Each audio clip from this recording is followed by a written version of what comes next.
dans les faits, toutes les arnaques évoluent constamment. Et donc, si je te dis, là, demain, je t'explique de A à Z l'arnaque au SMS, par exemple, qui marche beaucoup en ce moment, et ben, ça va t'aider, mais pas autant que si tu comprends les ressorts fondamentaux qui font que ça marche, parce qu'ils s'adaptent toujours, ils sont très malins.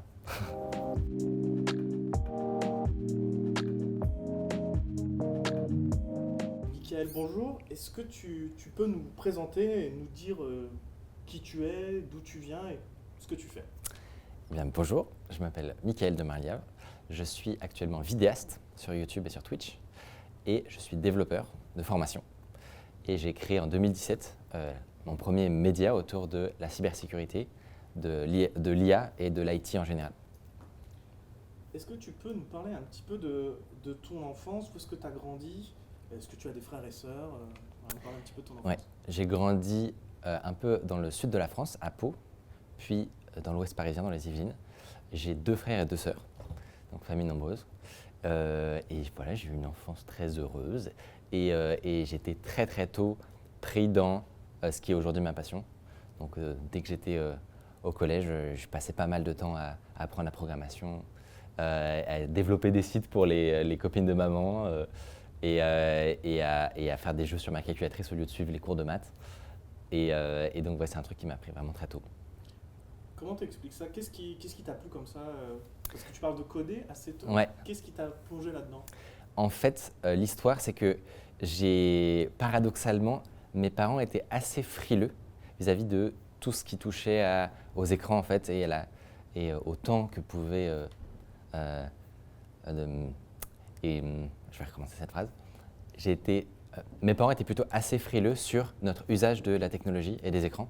Et du coup, paradoxalement, à une époque où ce n'était pas encore courant, ils nous mettaient un peu des restrictions sur le nombre d'heures qu'on avait le droit de jouer à l'ordinateur, etc. Et en fait, ça a créé très tôt une petite frustration que j'ai transformée en envie d'outrepasser les barrières.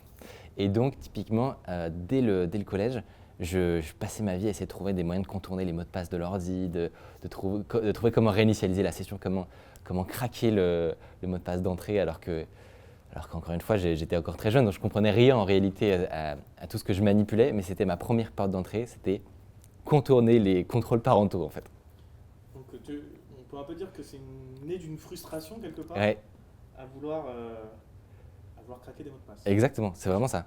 C'est né d'une frustration de ne pas pouvoir accéder à l'objet qui me faisait moi, qui m'amusait en fait, à la fois pour des mauvaises raisons, entre guillemets, de pur divertissement, mais aussi du coup de cette intrigue de la programmation, du code et de la cybersécurité en général.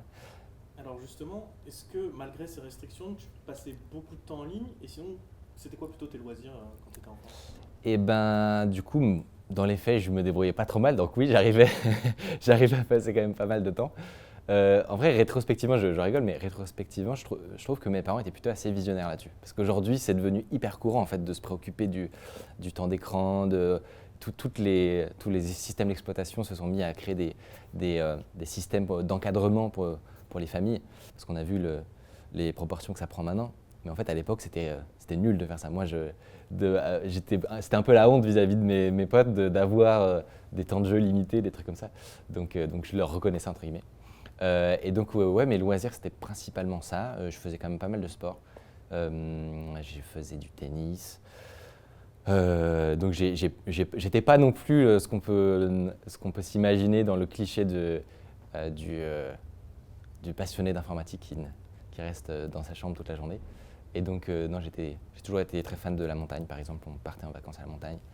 Donc j'ai toujours essayé de cultiver une autre, voilà, un autre mode de vie que justement le cliché du geek, et d'essayer de mêler à la fois la passion de l'informatique et de la tech et une vie saine, quoi.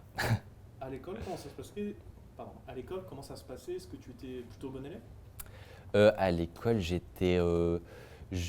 me suis toujours débrouillé pour ne pas travailler, mais maintenir un certain niveau. Et donc j'étais au milieu de classe, on va dire, où parfois je me débrouille un peu mieux. Mais j'ai toujours plutôt optimisé mon temps de récréation tout en me maintenant à flot, on va dire. c'était ma stratégie. D'ailleurs, qui peut marcher bien au collège et au lycée, mais qui atteint ses limites. Et tout le monde, il y a beaucoup enfin, moi, je sais qu'avec des potes, on se reconnaît un peu là-dedans. La transition entre le moment où tu peux esquiver l'éthique du travail, entre guillemets, le fait d'avoir vraiment une capacité de travail, tu peux l'esquiver jusqu'à fin lycée. Après, c'est fini. Si tu vas en prépa université, là, t'es mort. Alors justement, tu parles du collège, du lycée. Il y a eu un épisode dans cette période où tu as eu des petits soucis pour avoir créé un site internet. Tu en as parlé dans une vidéo, mais Ouais. est-ce que tu peux nous expliquer un petit peu ce qui s'est passé? Ouais, effectivement, en fait, c'est un événement assez fondateur dans mon histoire après. C'est que j'ai créé un site qui s'appelait Gossip.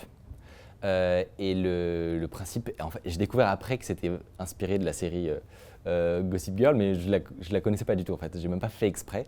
Et c'était un site que j'avais donc développé moi-même entre guillemets. Donc c'était très mal fait en réalité. Il y avait plein de problèmes, des failles de sécurité de partout, etc.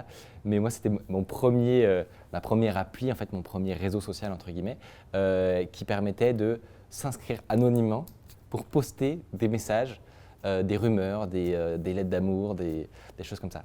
Dans les faits, ce qui s'est produit, c'est que moi j'étais probablement très naïf sur le sujet à l'époque, et ce qui s'est produit, c'est que comme on peut s'y attendre aujourd'hui, maintenant qu'on a un peu de recul sur toutes ces histoires, bon bah c'est très vite parti en cacahuète en fait. Au bout de 2 semaines, je maîtrisais absolument plus rien, et tout le monde, et en fait il y avait du harcèlement, il y avait des messages ignobles qui étaient postés. Moi, je n'avais pas du tout développé des outils de modération. En fait, je me suis retrouvé devant ma création complètement perdu.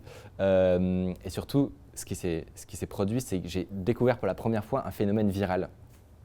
Ce qui est à la fois grisant, parce que imagine, tu viens d'apprendre à coder, tu crées un site, et là, tu te retrouves, tu as l'impression d'être Mark Zuckerberg, en fait. C'est au début de son histoire, en mode...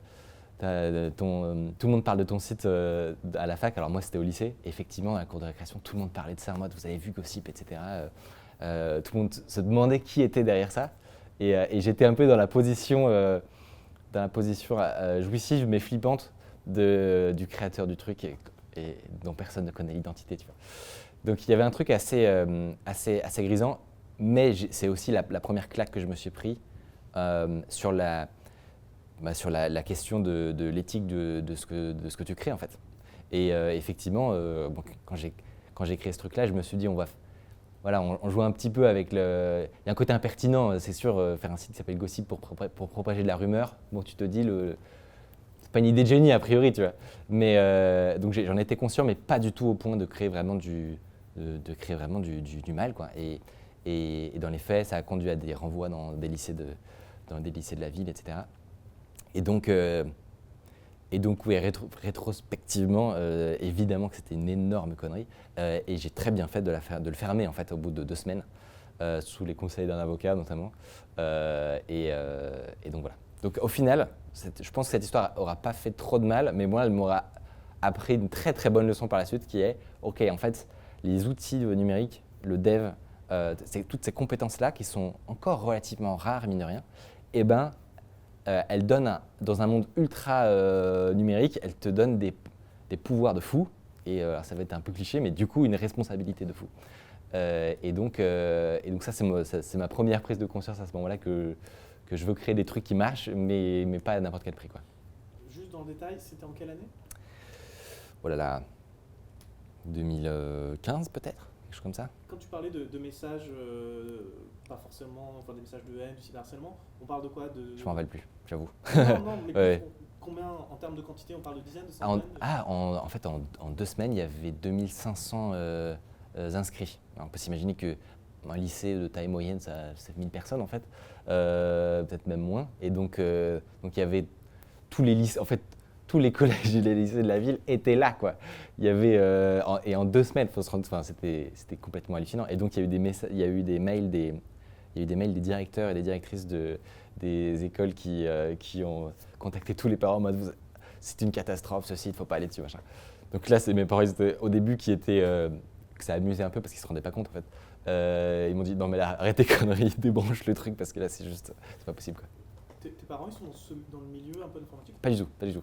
Alors, mon père était ingénieur et ma maman elle est peintre. aquarelliste. Et tu as des remords par rapport à cet épisode ou des regrets? Bah, bien sûr, je ne l'aurais jamais fait. Enfin, là, c'est une évidence que c'était une grosse bêtise. Mais je ne veux pas réécrire le truc. C'est probablement aussi un des moments où j'ai le plus appris, en fait. Donc, et qui m'a motivé derrière à me dire, attends, comment on reproduit ces mécanismes d'intérêt et comment on arrive à recréer un peu l'étincelle de magie, mais avec des choses positives, quoi. Alors justement, on y vient.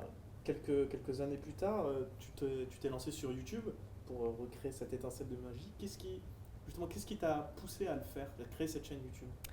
Donc on est en 2017 et à ce moment-là, je suis à l'université. Donc déjà pour la première fois, mon emploi du temps est rempli d'informatique. Donc pour moi, c'est une délivrance puisque c'est plus quelques heures le soir, c'est mon emploi du temps en fait. Et donc déjà, c'est une merveille de découvrir ça. Mais en fait, rapidement, j'ai quand même pas mal de temps libre et je m'ennuie un peu parce que du coup, j'ai de l'avance quoi. À l'université, en DUT, j'ai fait un DUT Info. Et en fait, il y a beaucoup de gens qui découvrent pour la première fois tout ça. Or, moi, ça fait 5 ans que je fais des petites missions de freelance ou des trucs comme ça, ou que je fais de l'informatique de manière assez intensive en fait. Donc, c'est sûr que je m'ennuie. Je te coupe une seconde, mais tu as commencé quand à peu près à faire ces missions-là Je dis avec des gros guillemets, c'est juste qu'en gros, je commence à faire des sites qui sont vraiment utilisés par des vrais gens en production, entre guillemets, que je faisais au lycée. Donc non, mais évidemment, c'est pas vraiment des missions, j'étais pas embauché, il n'y a pas le droit, j'étais pas majeur. Mais non, c'était juste que j'avais vraiment un rapport déjà à l'informatique qui était assez avancé. Et donc, je me sentais un peu décalé, en fait, je m'ennuyais. Très concrètement, je m'ennuyais. Et donc, j'ai eu cette idée de créer cette chaîne YouTube pour créer du contenu que je ne retrouvais pas en français, en fait. Côté anglophone, il y en avait un petit peu, des gens qui parlaient de hacking, des gens qui parlaient d'informatique, d'IA, etc. Et ça n'existait pas en France ou en francophonie. Et donc, je me suis dit que j'allais créer ma première vidéo là-dessus. Et justement, en essayant de tirer un peu les enseignements de mes péripéties virales, entre guillemets, pour voir comment je pouvais essayer de répliquer ça, mais sur YouTube. L'université, c'était où? Descartes. Paris Descartes. Est-ce que tu peux nous décrire un petit peu ce qu'on peut trouver sur ta chaîne? Et bien sûr, ma chaîne, on trouve des documentaires, des interviews, des vidéos de vulgarisation à propos du hacking, du développement informatique et de l'IA. En gros, c'est un peu les 3 grands thèmes qu'on retrouve. Et mon but, c'est de montrer et de vulgariser à quel point tous ces trucs-là, qui n'intéressaient qu'une toute petite fraction de la population à une certaine époque, est passionnant en fait. La création de ma chaîne, c'est né d'un paradoxe que j'observais, qui était que moi qui m'intéressais à tout ça, je faisais des découvertes de dingue. En fait, j'étais en mode, mais c'est fou, c'est fou tout ce qu'on peut faire, c'est fou à quel point le monde numérique est un gruyère, à quel point des gens très compétents qui font de la cyber ont des capacités incroyables à une époque où l'IA n'est pas du tout encore hype, etc. Je me rends compte de tout ce qui est possible de faire. Donc, en fait, ma chaîne YouTube, c'est né d'un décalage entre les émotions que me procurent toutes ces découvertes et le fait que personne semble s'y intéresser, soit par incompréhension, soit parce que c'est pour les barbus dans leur coin ils font ça, tu vois, ils sont gentils. Et je me suis dit, ça n'a pas de sens. C'est un phénomène, enfin le numérique est partout, c'est un phénomène de société. Il n'y a aucune raison que ce soit réservé à un petit groupe de gens et que tout le monde ne puisse pas profiter, entre guillemets, de ces sujets qui sont passionnants, quoi. Est-ce que tu penses qu'aujourd'hui, il y a un déficit en termes... Tu parlais de vulgarisation sur ces sujets comme la cybersécurité. Est-ce que tu penses qu'aujourd'hui, il y a un déficit d'information dans le grand public autour de ces questions-là? Immense. Il y a un déficit immense qui infuse à plein de niveaux, en fait, parce que, mine de rien, ce que je disais, c'est que, encore une fois, c'est une banalité de dire que toute notre vie est numérique maintenant. Que ce soit nos interactions sociales, que ce soit les services publics, que ce soit que ce soit le divertissement, que ce soit les courses, que ce soit tout en fait est numérique. Et pourtant, on prend un échantillon de 20 personnes et on leur demande, ok, quand tu vas sur un site de e-commerce et que tu cliques sur un bouton, ajouter au panier, ou quand tu payes avec ta carte, ouais, qu'est-ce qui se passe exactement derrière? Quel est le chemin que parcourent les requêtes que tu envoies? Quelle est l'architecture du réseau Internet sur lequel tout est reposé? Comment marche la sécurité? Qu'est-ce qui fait que tu fais confiance au site de e-commerce? Qu'est-ce qui fait que qu'est-ce qui fait que tu crains légitimement ou que tu ne crains pas que ta communication elle soit écoutée?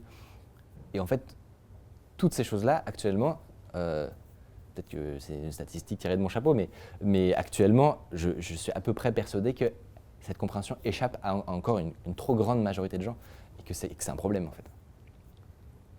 Qu'est-ce que tu dirais, par exemple, un enseignement que tu as tiré de tout ce que tu as pu observer en termes de cybersécurité sur Internet, un enseignement à donner aux gens, par exemple, Aux gens pour les aider dans leur vie, ouais, par exemple?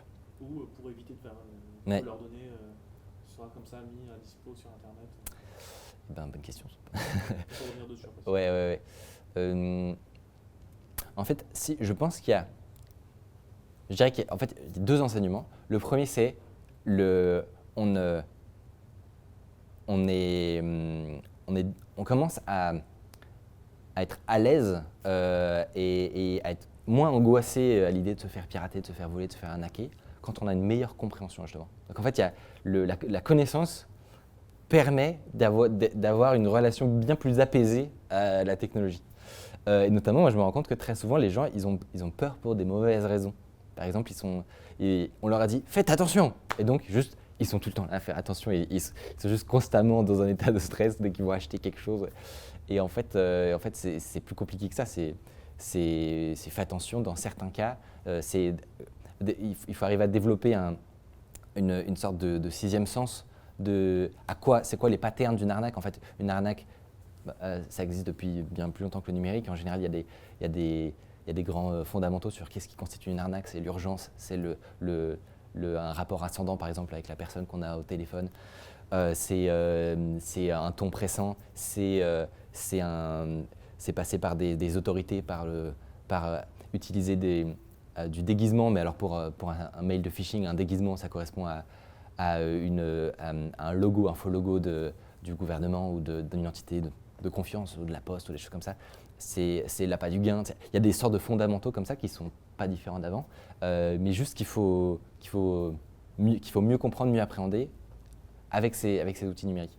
Et pour ça, il n'y a pas de secret, en fait, c'est juste, ce que je disais, c'est se former, comprendre qu'est-ce qui fait que on peut faire confiance à un mail ou pas un mail. Est-ce que c'est plausible qu'une banque m'appelle et me demande des informations, ou est-ce que ça se passerait plutôt dans l'autre sens normalement? Enfin, tous ces...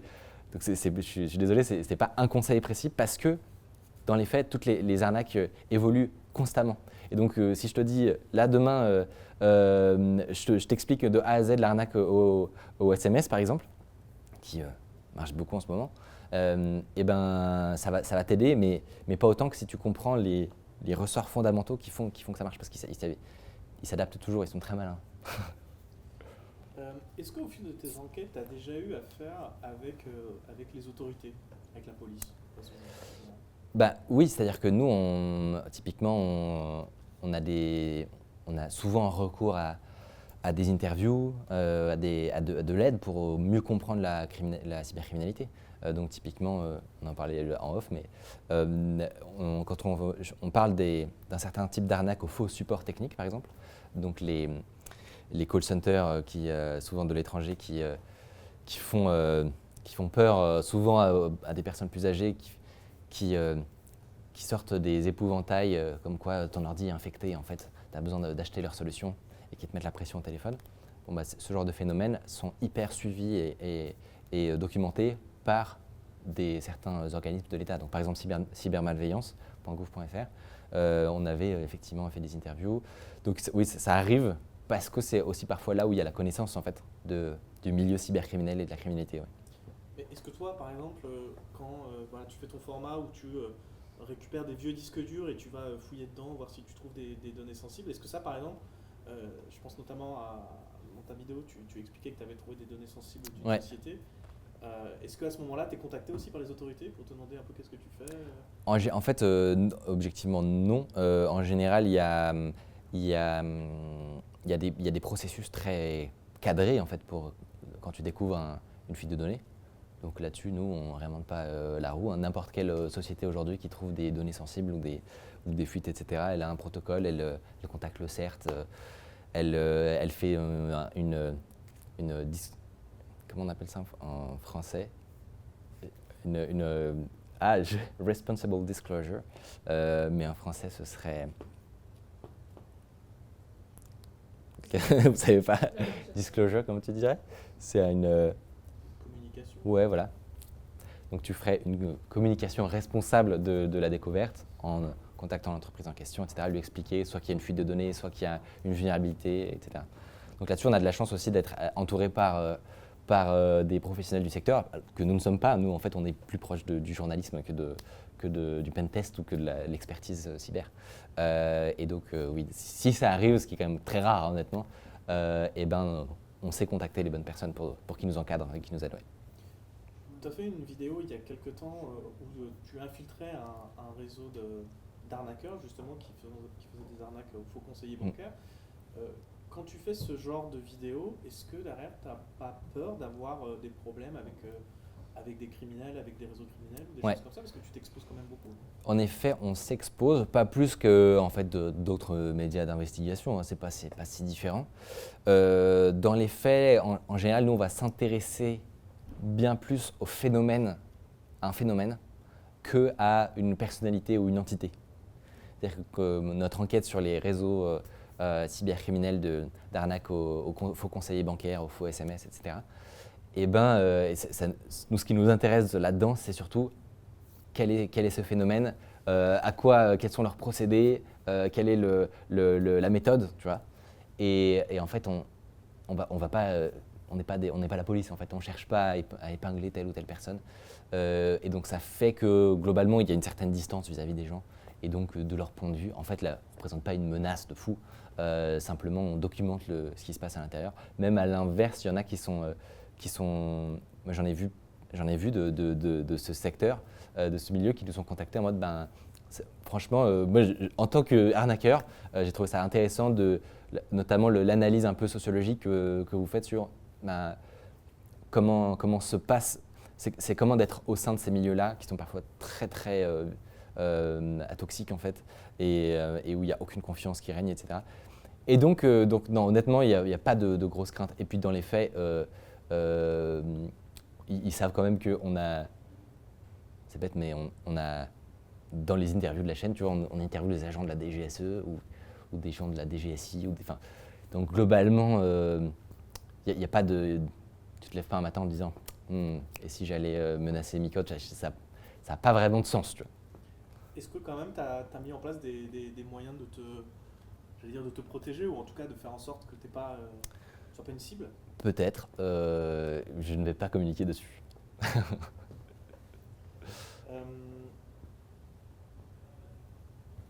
Comment on arrive à rendre visuel et intéressant des enquêtes qui, sur papier, sont quand même des enquêtes qui ont lieu en ligne, Ouais.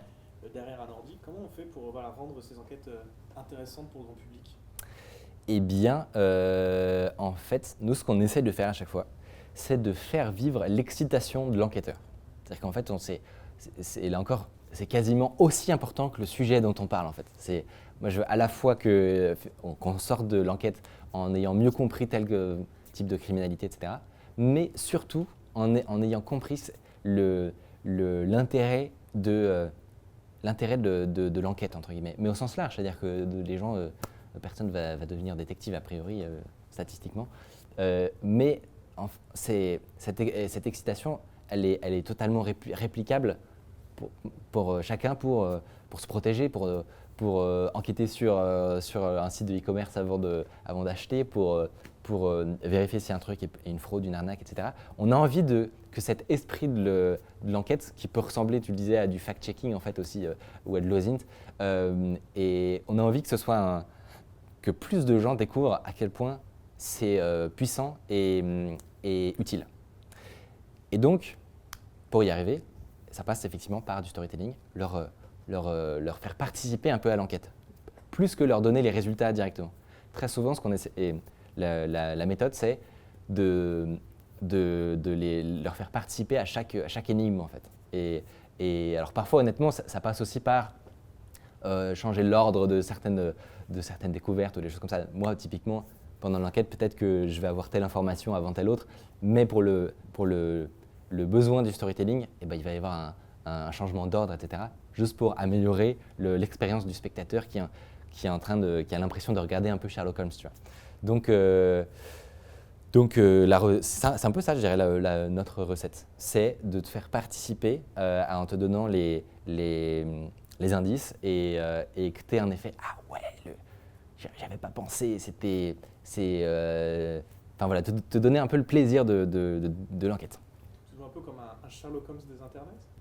Alors, moi, je me vois pas comme ça. Par contre, on essaye de s'inspirer du genre du thriller, ouais, du détective. Ça, c'est évident. Mais tous les médias d'investigation font ça. Hein. Est-ce qu'il y a des sujets où tu te dis, voilà, ce sujet-là en particulier, je ne vais pas le traiter? Ou est-ce qu'il y a des limites que tu te mets, par exemple, dans l'idée de pas trop en dévoiler sur comment mener une arnaque, par exemple, sur Internet? Est-ce qu'il y a, des Ah oui, clairement. que tu te mets? En général, moi, je considère que très très souvent, il y a assez peu de risques à mieux comprendre comment marche une arnaque. C'est-à-dire qu'en fait, c'est un peu le même débat que connaissance versus sécurité. Je ne sais pas comment dire, mais tu pourrais avoir une école qui te dit non, mais en fait, il ne faut pas trop expliquer comment marche notamment la cybersécurité, etc. Parce qu'on pourrait en faire des choses, parce qu'entre deux mauvaises mains, ça pourrait causer des dégâts. Tu vois. En fait, sinon, cette façon de penser, je trouve qu'elle est assez fallacieuse. Si tu l'appliques à un couteau de cuisine, tu vois, ça s'arrête rapidement. Dans les faits, en général, il n'y a que du positif à très bien comprendre comment marche techniquement la cybercriminalité, le hacking, les arnaques, etc. Donc, dans les faits, à part si on se rend compte que vraiment là, juste si c'est citer le nom d'un outil ou d'un truc comme ça, bah, évidemment que non, on n'a pas envie de créer des cybercriminels en herbe en fait. Mais on va en général, au contraire, vouloir aller vraiment le plus loin possible dans la compréhension de qu'est-ce qui fait que ça marche, sur quel biais psychologique ils se basent, quelle technique ils emploient, quel type de logiciel ils utilisent. Là-dessus, effectivement, c'est une des caractéristiques de nos enquêtes, c'est que parfois elles sont un peu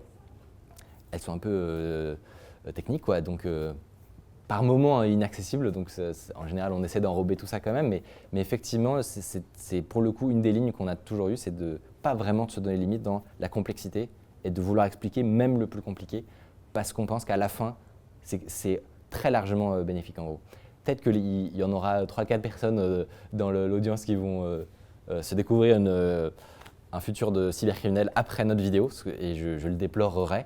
Mais au passage, je pense que le bénéfice est tellement immense qu'il ne faut pas se priver. Ce qu'on fait, moi j'ai du mal, je ne me présente pas comme ça, tu as vu, j'ai dit que j'étais vidéaste. Est-ce que de certains points de vue, ce qu'on fait en général s'apparenterait à du journalisme parce qu'on essaye de décrypter des sujets compliqués, d'inviter des experts, etc. Peut-être, je préfère laisser aux gens le loisir de commenter. J'ai deux, trois questions, mais juste, est-ce que tu me dis en quelques mots, c'est quoi la MiCorp? Donc la MiCorp, c'est pas un nom que j'ai trouvé, c'est notre audience qui a imaginé ça. Sinon, ça fait un peu mégalo, mais c'est le sobriquet qui a été donné à l'équipe derrière les deux chaînes YouTube, donc de Micode et de Underscore. Micode étant la chaîne qui concerne les formats longs, les documentaires, etc. Et Underscore étant l'émission où je reçois des invités, des experts, etc. Au format plutôt podcast, on va dire. Et donc l'équipe qui permet d'orchestrer tout ça a été surnommée la MiCorp. Et voilà, et maintenant c'est le nom de la boîte. Donc c'est une boîte que tu as fondée, explique-nous un petit peu, tu l'as fondée quand? Ça s'est fait très progressivement, donc en fait moi ma société je l'ai créée en 2017. Petit à petit, je suis passé d'indépendant à commencer à recruter un peu des gens, me faire aider, jusqu'à aujourd'hui, donc de manière très progressive, où on est 8 et où il y a tout plein de gens qui ont des expertises différentes et qui aident à produire nos contenus. Où est-ce que tu te vois dans 5 ou 10 ans? Est-ce que tu souhaites continuer tes formats sur YouTube ou sur d'autres plateformes? Ou est-ce que tu as d'autres envies? Où est-ce que tu te vois à long terme? Je me vois totalement continuer les formats que je fais actuellement. Comment ils vont évoluer, ça je ne sais pas, mais ce qui est sûr, c'est que les sujets ne manquent pas. On est plutôt à devoir sélectionner ce dont on va bien pouvoir parler, tellement les années qu'on vit en ce moment sont charnières dans l'histoire de l'informatique. Donc notamment parmi nos sujets actuels très récurrents, il y a l'IA, juste parce que c'est les grands bouleversements du moment. Mais ça pourra évoluer suivant ce qui se passe. Donc je me vois carrément continuer ça. C'est possible que je me garde ça comme aussi activité plaisir, entre guillemets, et que je me garde du temps pour développer d'autres choses. Donc, typiquement, j'ai monté une autre boîte il y a 2 ans qui s'appelle One Click Studio, qui est pour le coup un format bien plus de start-up que de médias, où on conceptualise des studios autonomes. Et donc on s'est rendu compte que les outils qu'on développait nous-mêmes à la maison, donc typiquement il y a un truc qui s'appelle Gabin, c'est notre régie autonome de réalisation qui fait nos émissions. Donc actuellement il n'y a pas de réalisation de nos émissions, enfin elle est automatisée, un peu comme ce qui se fait à la radio, mais on essaie de vraiment de passer un cap en termes de qualité. On s'est rendu compte que ça avait que ça faisait halluciner tous les gens qui venaient concrètement, et donc c'était dommage, il fallait en faire quelque chose. Et donc on a mis tout ça dans un boîtier. Et donc là, pour le coup, c'est des développeurs que j'ai recrutés qui travaillent là-dessus, etc. Donc ça, c'est une activité qui n'a rien à voir ou qui correspond plus à ma formation moi, de développeur et qu'on devrait, jumeler, entre guillemets, avec la production de contenu. Donc c'est deux pieds sur lesquels je danse actuellement et c'est probable que ça continue dans ce sens-là, quoi. J'ai une dernière question, je reviens sur la Micorp, mais Ouais. tu parles de 8 personnes qui Ouais. bossent avec toi. Mm. Est-ce qu'aujourd'hui, avec la façon dont fonctionne YouTube, tu arrives à créer une société viable? Je pense notamment en termes de rémunération. Comment ça fonctionne? Ou est-ce que tu es obligé de passer par des collaborations, des partenariats? Comment ça fonctionne? Alors YouTube en tant que tel permettrait à peine de me payer moi. Si on reste juste sur la question de la rémunération prévue par YouTube, elle est viable uniquement sur des très larges audiences qui font du divertissement par exemple ou des choses comme ça. Là où nous, sur des formats éducatifs, on aurait vraiment beaucoup de mal à trouver un modèle qui dure plus de 3 mois. Donc clairement, il y a une combinaison de YouTube, de choses qu'on fait complètement à côté qui n'ont rien à voir, donc des conférences, des choses comme ça, qui permettent en fait de financer ce contenu-là, et des partenaires. Et donc avec ces trois béquilles, le truc tourne et tourne bien, même la preuve on est 8, c'est que ça se passe bien. Et donc en gros c'est possible, toujours, pour ceux qui veulent se lancer, etc. C'est possible d'avoir des modèles économiques. YouTube est plutôt une bonne plateforme pour ça par rapport à d'autres qui sont plus compliqués quand même à faire. Et donc c'est possible. Je pense que c'est aussi ça dépend du sujet sur lequel tu te spécialises. Et donc typiquement, tu vas avoir des sujets où globalement, il y a une présence de marques et il y a une industrie qui a envie de communiquer, de toucher telle audience. Et donc c'est le cas de la tech, par exemple, qui a besoin de recruter, il y a beaucoup d'écoles qui se montent, globalement, il y a une envie de marque d'être vue, et donc ça correspond à des potentiels revenus pour nous. Je n'ai pas d'exemple, mais peut-être que si on se lançait demain dans la menuiserie, on se rendrait compte que le marché n'est pas là. Ça se trouve, il y est. Honnêtement, très souvent, on est très étonné du nombre de niches qu'il y a sur YouTube qui peuvent totalement vivre alors qu'elles ne réunissent pas forcément des audiences très très larges, mais des petits groupes de passionnés. En fait, YouTube est plutôt très adapté pour ce format. Bon, donc pour nous, en fait, c'est parfait. Parce que nous, justement, on parle à des passionnés de technologie. Il y a peu d'autres formats qui seraient possibles. Demain, un autre média qui se montrerait en papier ou en télé, qui voudrait produire autant que nous, aurait potentiellement beaucoup plus de mal en réalité. On est assez privilégiés. Ouais. Merci. Merci.